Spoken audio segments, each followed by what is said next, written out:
कृपाल भजो हरण भव भय दारुणम श्री रामचंद्र कृपाल भजो हरण भव भय दारुणम।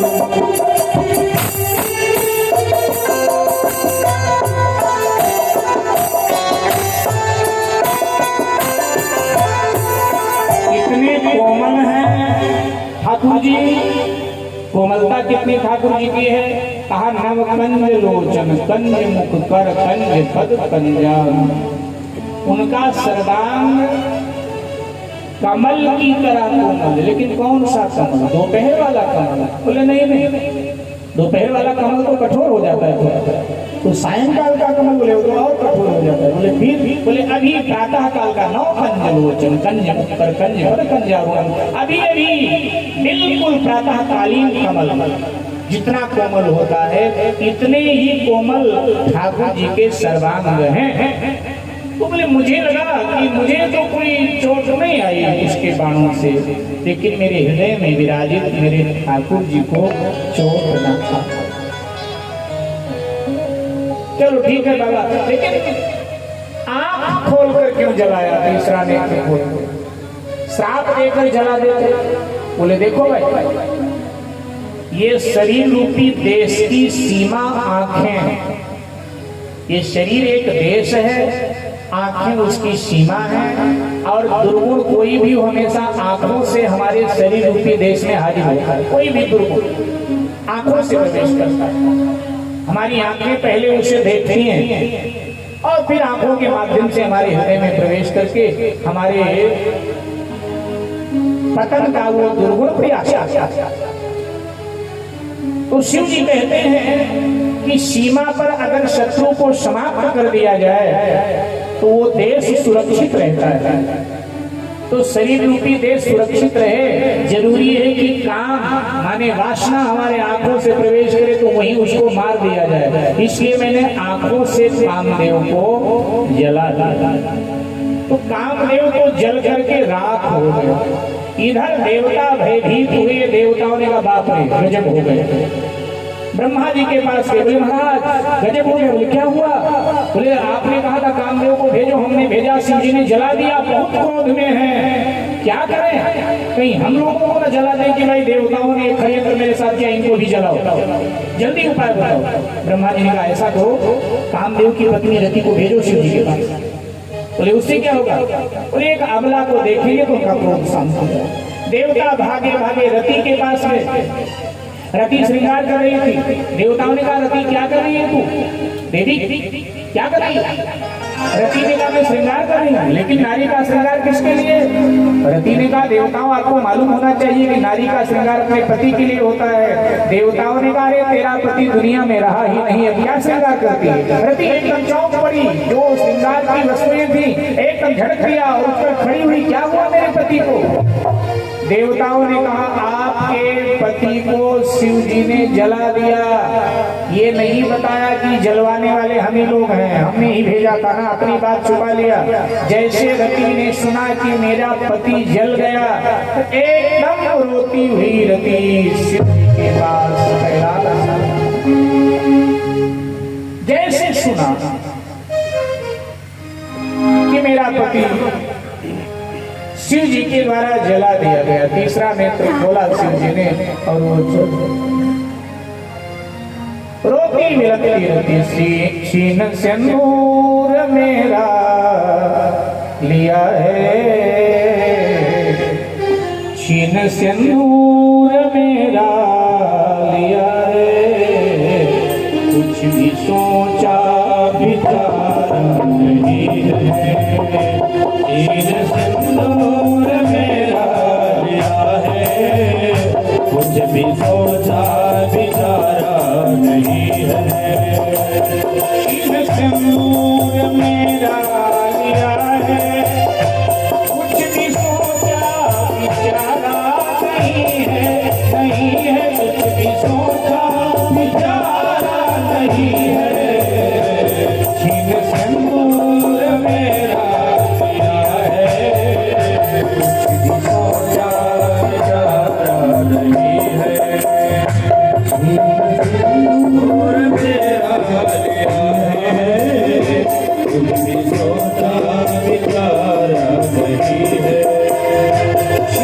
सिंदूर मेरा लिया है, कुछ भी सोचा विचारा नहीं है, नहीं है कुछ भी सोचा विचारा नहीं है। नाथ जीवन का पतवार टूटा, नाथ जीवन का पतवार टूटा, इसका कोई किनारा नहीं है, नहीं है जिसका कोई किनारा नहीं है। नाथ जीवन का पतवार टूटा, नाथ जीवन का पतवार टूटा, इसका कोई किनारा नहीं है, नहीं है जिसका कोई किनारा नहीं है। नाथ जीवन का पतवार टूटा, जिसका कोई किनारा नहीं है, नहीं है जिसका कोई किनारा नहीं है। कीन सिंदूर मेरा लिया है, कीन सिंदूर मेरा लिया है, कुछ भी सोचा विचारा नहीं है, नहीं है कुछ भी सोचा विचारा नहीं है।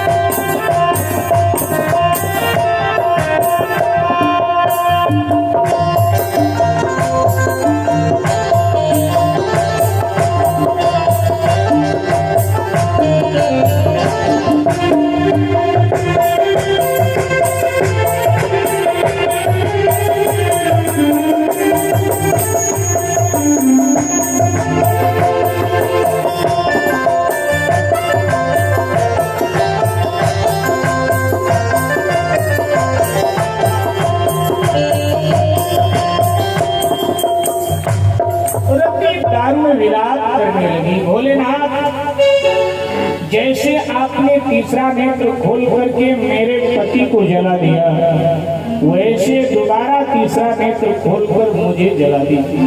मैं वैधव्य भरा जीवन नहीं जी पाऊंगा, कोई संतान भी तो नहीं मेरे कि जिसका मुख देख करके और मैं जीव। कसूर पुरुष करते हैं, दंड नारी को क्यों भोगना पड़ता है प्रभु? माना मेरे पति ने कसूर किया, लेकिन वो तो जल गया, बात खत्म, दुख तो मुझे भोगना पड़ता, इसलिए कृपा करके मुझे भी जलाइए, मुझे भी जलाइए। और जब रति इस तरह से पछाड़ खा खाकर शिव जी के चरणों में विलाप करने लगी, रोने लगी, तो दया से भोलेनाथ का हृदय भर गया। भोलेनाथ ने कहा, रति सुन, तेरा पति तुझे पुनः मिल जाए, चिंता न कर, फिर तेरा पति तुझे मिलेगा। रति ने कहा, प्रभु कब मिलेगा मेरा पति मुझे? तो कहा, देख कुछ दिन तो प्रतीक्षा करना पड़ेगा, ये त्रेता युग का अंतिम चरण चल रहा है। हाँ, तेरा पति तुझे द्वापर में मिलेगा। पहचान क्या होगी प्रभु, कैसे मिलेगा?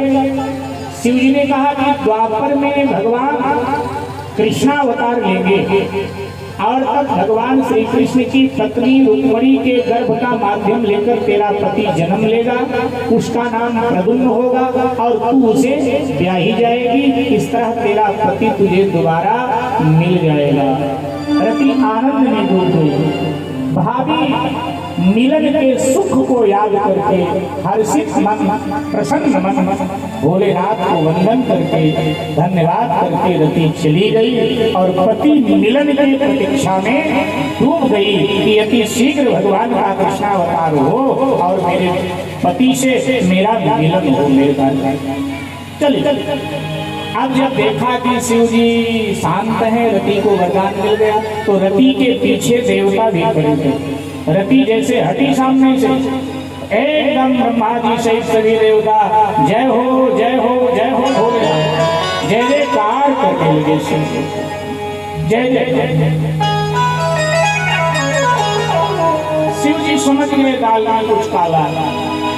शिव जी का देवताओं ज्यादा जय जयकार मत करो, क्या बात, इसलिए आए थे? ब्रह्मा जी ने कहा बात कोई नहीं, हम लोग थोड़ा इधर कैलाश की तरफ घूमने आए थे, तो सोचा चलो आपका दर्शन कर लें, तो दर्शन करने आ गए। अब ये देवता लोग मेरे कान में कह रहे हैं कि बड़े दिन हुआ स्वर्ग में किसी का ब्याह हुआ नहीं, तो अगर शंकर जी ब्याह कर ले तो हमको बारात करने को मिल जाए, ये देवता हमारे कान में कह रहे हैं। शंकर जी ने कहा वाह देवता हुआ, सीधी बात नहीं करते हो, बड़ा घुमा फिरा करके बात करते हो। अरे सीधे कहो ना कि हम ये चाहते हैं, हरियत पूर्व क्यों काम करते हो तुम लोग? भगवान श्री राम ने आकर मुझे आदेश दे दिया था कि पार्वती से तू विवाह कर, और मैंने भगवान श्री राम को वचन भी दे दिया था कि मैं पार्वती से विवाह कर लूंगा। फिर भी तुम लोगों ने बेचारे कामदेव को मेरे पास भेज करके और उसको जलवा दिया, और अब बातें लगा रहे हो। ठीक है ठीक है, जाओ जाओ तैयारी करो, हम विवाह कर लेंगे। जैसे शिव जी ने आदेश दिया तो देवता बड़े प्रसन्न हुए, ब्रह्मा जी के साथ ब्रह्मलोक में आ गए और ब्रह्मा जी से बोले कि महाराज जल्दी करो, क्या पता कहीं मना कर जाए तो कि हम नहीं करते, इसलिए जल्दी करो, जितने जल्दी हो ब्याह करवाओ इसका। ब्रह्मा जी ने उसी समय सप्त ऋषियों को बुलाया। सप्त ऋषियों का अभिप्राय है 7 ऋषि, कश्यप, अत्रि, वशिष्ठ, विश्वामित्र, भरद्वाज, जमदग्नि और गौतम। ये कितने हुए? कश्यप। अच्छा, ये सब गोत्र परिवर्तक हैं। आप में से कई लोग कश्यप गोत्र के होंगे, कोई वशिष्ठ गोत्र का होगा, कोई अत्रि गोत्र का होगा, कोई भरद्वाज गोत्र का होगा, कोई गौतम गोत्र का होगा, कोई कौशिक गोत्र। विश्वामित्र माने कौशिक, कई लोग नाम के साथ कितने कौशिक। ये गोत्र के परिवर्तक ऋषि, ये 7 हैं, कश्यप, अत्रि, वशिष्ठ, विश्वामित्र, भरद्वाज, जमदग्नि और गौतम। तो सप्त ऋषियों को ब्रह्मा जी ने बुलाया और कहा सुनो, जा करके शिव जी से एक बार मिल लो, उनको बता दो कि ब्रह्मा जी ने हमें भेजा है, हम लोग जा रहे हैं राजा हिमांचल के पास लगन पत्रिका लाने के लिए कि लगन पत्रिका आए और आपका ब्याह हो। और शिव जी को ये बता के चले जाए। सप्तऋषियों ने कहा ठीक। ब्रह्मा जी को प्रणाम करके सप्तऋषि कैलाश पर शंकर जी के पास आए, शंकर जी को प्रणाम किया और कहा भोलेनाथ विवाह के लिए आपने हाँ कर दिया? शंकर जी ने हाँ कर दिया।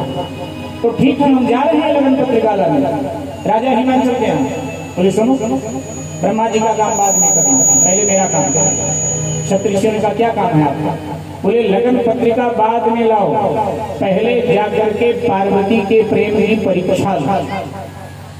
अगर परीक्षा में पार्वती उत्तीर्ण हो जाती है तो विवाह कर लो, अगर परीक्षा में पार्वती अनुत्तीर्ण हो जाती है तो अभी और तपस्या कर लेने दो, कोई जल्दी नहीं है। ब्याह जैसा खतरा जल्दी मोल नहीं लेना चाहिए, इसलिए और उसको तपस्या करने दो।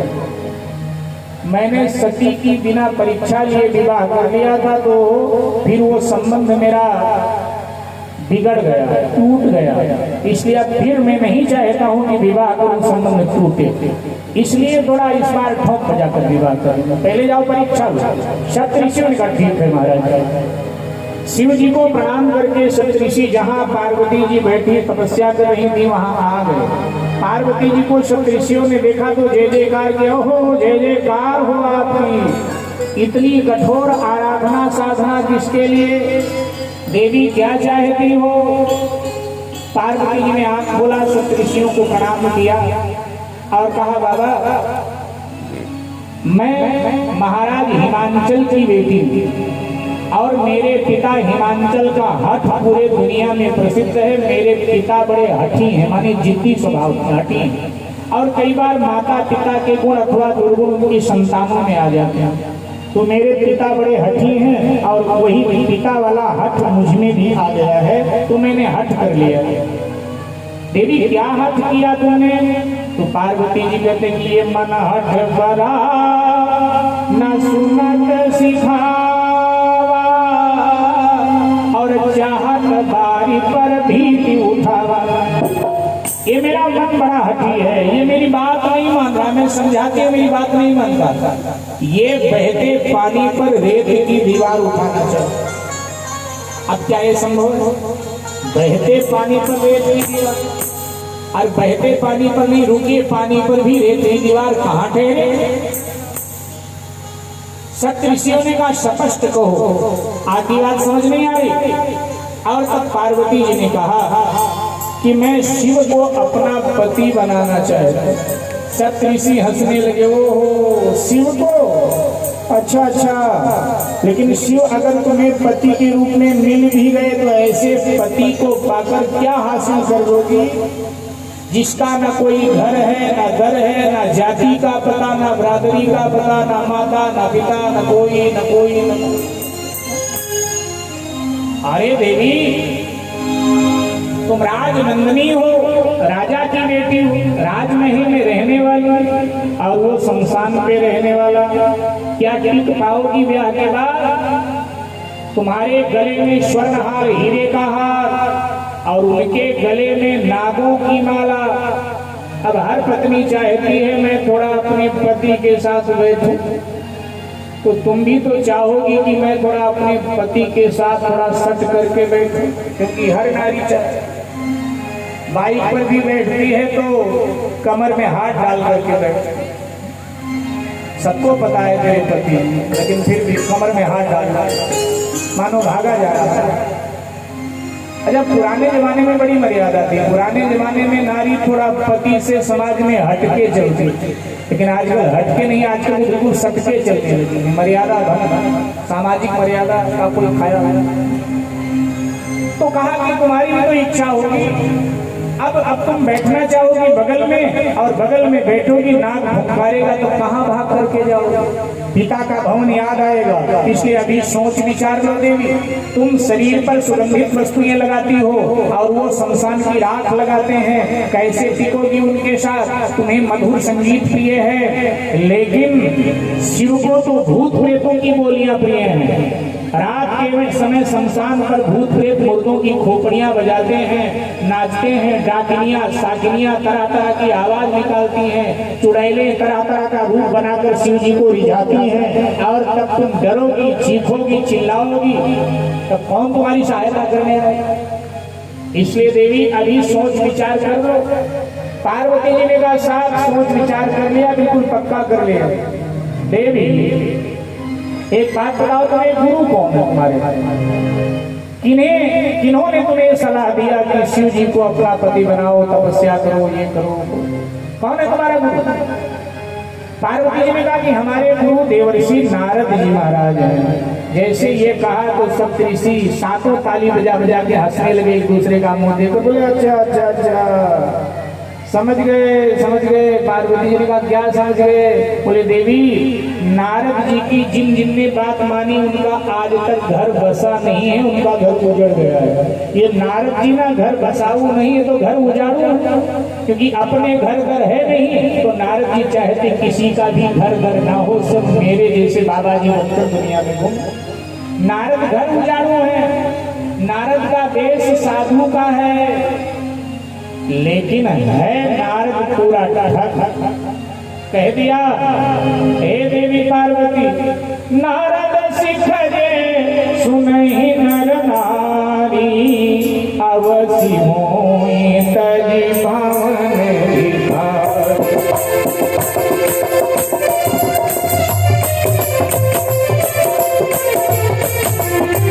अवसि होई तज पावन विहार, अवसि होई तज पावन विहार।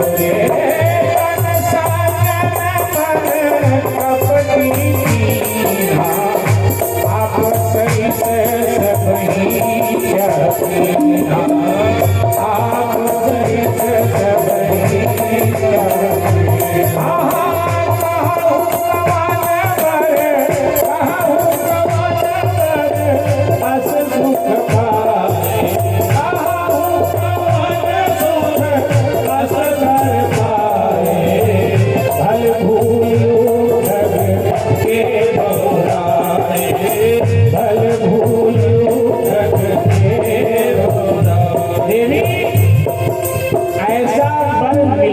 क्या सुख मिलेगा? नारद पक्का ठग है, ठग। उस ठग ने तुम्हें बहका दिया। और जैसे पार्वती जी ने सुना कि ये सप्तर्षि मेरे गुरु को ठग रहे हैं, तो पार्वती जी एकदम क्रोध में तमतमा उठी, बैठी थी, उठकर खड़ी हो गई, बोले खबरदार महाराज, बस बस बहुत हो गया, अब आगे मेरे गुरुदेव के लिए एक भी अपशब्द मत बोलिएगा, मुझे आप जो कहेंगे कुछ भी मुझे आप बोल देंगे मैं बर्दाश्त कर लूंगा, लेकिन मेरे गुरु के लिए अगर कुछ उल्टा बोला तो अब बर्दाश्त नहीं होगा मुझसे। कान खोलकर सुन ले आप, मेरा घर बसे चाहे मेरा घर उजड़ जाए, लेकिन मैं अपने गुरु की आज्ञा का उल्लंघन नहीं करूंगा। एक बार मैं शिव जी की आज्ञा का उल्लंघन कर सकती हूँ, लेकिन मेरे गुरुदेव ने जो मुझे आदेश दिया मैं उसका उल्लंघन नहीं करूंगी। ये पार्वती जी की मेरे भाई बहन अपने गुरु में निष्ठा है, और गुरु में निष्ठा है तो ही गुरु से आपको लाभ जीवन में मिलेगा। अगर गुरु में कोई निष्ठा ही नहीं है और आप कहते हमने तो दीक्षा ले लिया, हम तो गुरुमुख हो गए हैं, ले लिया लेकिन आपको लाभ नहीं मिलेगा। लाभ तो तब मिलेगा जब गुरु में आपकी निष्ठा है और गुरु ने जो मंत्र दिया है उसमें आपकी निष्ठा है। निष्ठा ही फल देती, विश्वासम फलदायक। पार्वती जी ने कहा मैं अपने गुरु के लिए कुछ भी नहीं सही सकती। और तब सब ऋषियों ने कहा देवी आप तो पूरा मान रही हैं, ऐसा है आप हिमांचल की बेटी है ना, और हिमांचल हमें बहुत आदर देते हैं, तो इसलिए हमको थोड़ा सा लगा कि आपको समझाएं, लेकिन आप बुरा मान रहे हैं। देवी देखो हमने तुम्हारे लिए बड़ा योग्य वर भरा है, अगर आप हमारी बात मान जाते हैं अच्छा होगा। बहुत सुंदर वर, जैसे आप हैं बिल्कुल आपके अनुरूप हो रहा है, अगर आप आदेश करें तो हम बताएं। पार्वती जी ने कहा इतना मेहनत किया हमारे लिए, आप लोगों ने वर ढूंढा बिना कहे, तो आप नाम भी बता दो। क्षत्रियों ने कहा कि वैकुंठवासी भगवान श्री लक्ष्मी नारायण आपके योग्य हैं, इसलिए शिव की जगह आप लक्ष्मी नारायण का वर्ण कर लीजिए ना। पार्वती जी हंस पड़ी। पार्वती जी ने कहा अच्छा, लेकिन महाराज इतना तो मूर्ख नारी को भी मालूम होता है कि सौत मिट्टी की भी बुरी होती है, और जब वहां सौत के रूप में पहले लक्ष्मी बैठी है तो मैं ऐसे नारायण से विवाह भी क्यों करूं। और सुनो सप्तऋषियों, अगर नारायण को दूसरा विवाह करने का शौक चढ़ गया है और आप सब उनका दूसरा विवाह करवाना चाहते हो, तो विश्व में अनेक राजकुमारियां हैं और विष्णु से तो हर राजकुमारी विवाह के लिए तैयार हो जाएगी, तो कोई और राजकुमारी देख करके विष्णु का विवाह करवा दो। रही बात मेरी, तो मैं तो जब भी वर्ण करूंगी शिव का ही वर्ण करूंगी। तो सप्तऋषि कहते हैं शिव जी इस जन्म में तो नहीं मिलेंगे। तो पार्वती जी ने कहा कोई बात नहीं, अरे जन्म लगी रगर हमारी परम संपूर्ण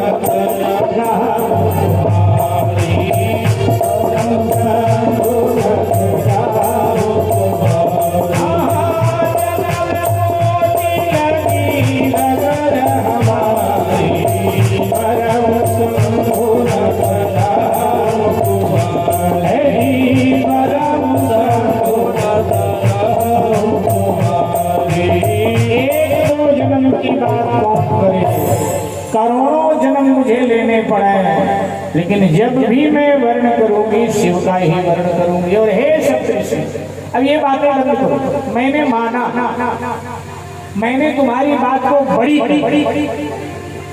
कि शिव जी में अवगुण भरे हैं, अवगुण ही अवगुण शिव जी में, और विष्णु जी में गुण ही गुण, लेकिन जिनका मन जिन पर आ जाता है ना, तो उनके दुर्गुण भी उनको सद्गुण लगने लगे।